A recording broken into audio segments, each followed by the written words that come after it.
بسم الله الرحمن الرحیم.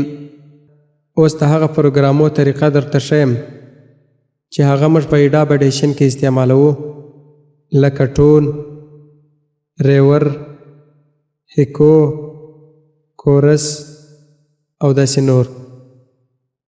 ورځم مای کمپیوټر ته. مای کمپیوټر مې خلاص کړئ. په دې کې دا مې خلاص کړئ، دا مې خلاص کړئ. دلته یو نیو فولډر جوړوم. هغه د دې دپاره چې دا پروګرامونه ور واچوو.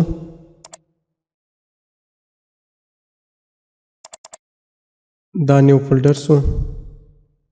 په دې کې یو دا کریک دا مې ور واچوئ.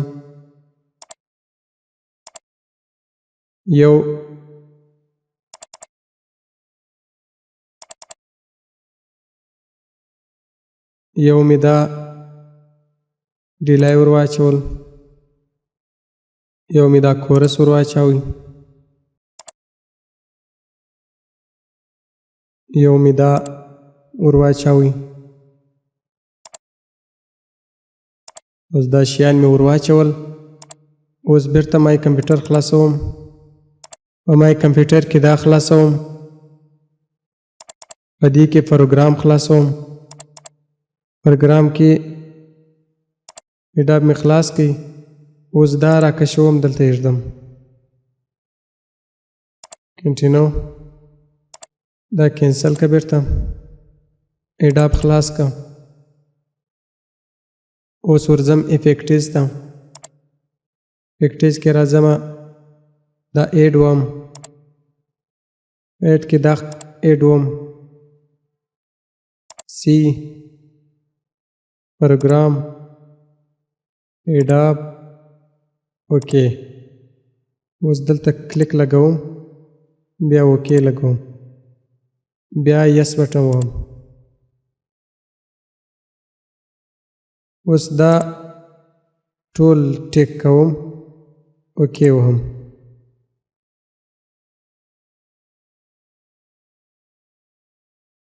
دا نشان به بند کو. اوکې اوکې. اوس به وګورو چې څه شی پورته کړي دي. رالو دلته کورس یې پورته کړي دي، ډیلا یې پورته کړې ده او ماسټرینګ یې پورته کړي دي. دا یې پورته کړي دي، بل یو شی نه دی پورته کړي. اوس ورځو دا راکښته کوو. ورځو بیرته مای کمپیوټر ته. دا خلاصوو. په دې کې یو ټیم وارک ده، هغه ټیم وارک انسټالوو.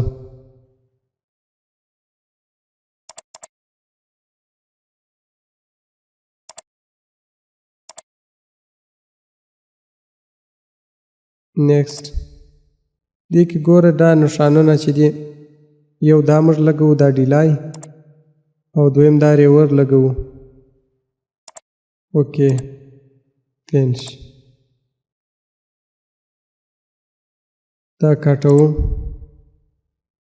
اوس بیرته ايډاب اډیشن خلاصوو. راځو افیکټیز ته.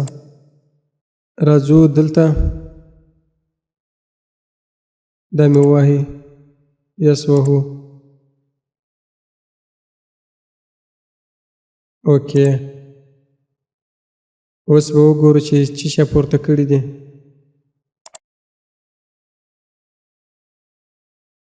اوس یې دا ډیلای پورته کړل او ریور یې پورته کړي.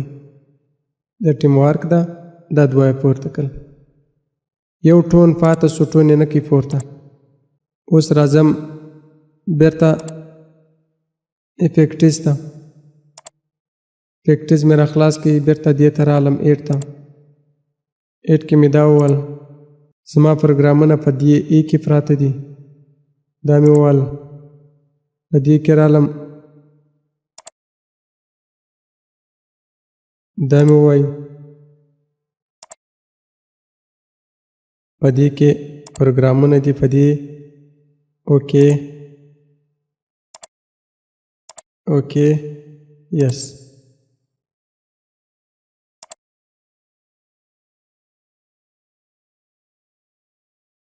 اوکې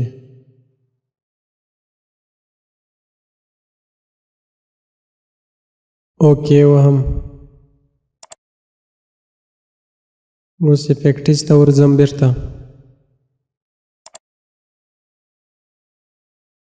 هر شی یې پورته کوي مکمل ټول پروګرامونه یې پورته کړل